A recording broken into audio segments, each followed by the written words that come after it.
For one of those talent shows, Officer Webb serenading the crowd in North Carolina. The Greenville Police Department serves lunch to senior citizens in their community every year. How about that? And those are your headlines, guys. That is terrific. Not fantastic. I love that. So do I. Sometimes guys are too macho to do that and to sing, but And he's a police officer. Sweet man. He's tough. Yeah. Law enforcement. No, I think a lot of guys realize they can't sing and shouldn't. So they just don't. So you don't. Janice Dean should sing. She got wonderful. She does. my God. She sings sometimes. But I'm on the spot. It's beginning to look like Christmas. Do it. Hi, you guys. How are you? Okay, you got a birthday. What's your name? Where are you from? Sandra Hips, and I'm from Jessup, Georgia. Are you having fun? Having a ball. Happy birthday from Fox and Friends. And an anniversary, 25? Yes, ma'am. What are your names? Where are you from? Burke and Lisa from Charlottesville, Virginia. And what's the key? Patience. Patience. I like it. Let's take a look at the maps and maybe we'll sing the forecast. Okay, it is 36 here in New York. We have a cold air mass that's going to sink southward and a big winter storm, my friends, that's going to affect the southern states, the central plains, all coming out of the Rockies in the southwest. We could see a mix of rain, heavy rain, some ice in there, and some snow. So if you live across the southern plains, central U.S., Ohio Valley, mid-Atlantic, you need to watch the potential for a big storm system that could cause a lot of travel problems. Look at all of that rainfall, and we could see some ice as well. All right, wave, everybody. Yeah, look at this. It's 6:30. It's fantastic. Oh, Yeah, but they're on TV, the #1 show in the morning on TV. If you get a crowd like that at 6:30, 8:30, they're going to have to close down 6th Avenue. We're going to have an orchestra in front of our building at That's right. 8:50. And if Janice keeps singing like that, then the crowd's just going to get bigger and bigger. I have to sign off on their permit, make a mental note. Meanwhile, straight ahead, House Democrats may get rid of a rule allowing congressmen to carry guns on Capitol Hill. One of their colleagues is here to respond just ahead. And one school principal banned candy canes, saying the J means Jesus. Is political correctness taking over Christmas? No, I think that makes total sense. Is straight ahead. Finally, So as Brian would logical. say, Exactly. finally they ban those things. Santa Claus is coming to town. He knows when you're asleep. He knows when you're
This year in the state of Illinois, in the Capitol building in Springfield, they now have added a satanic statue to its official holiday display between a Christmas tree and a menorah.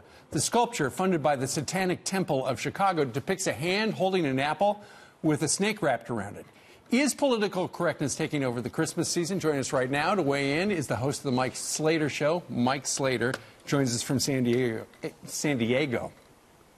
Mike, what do you think about the fact that the Satanic group has put this particular piece of art next to a Christmas tree and a menorah? Yeah, you know, Steve, with this story in particular, I used to get really outraged by this, but right now I feel sad. I feel sad for them. They're so deceived.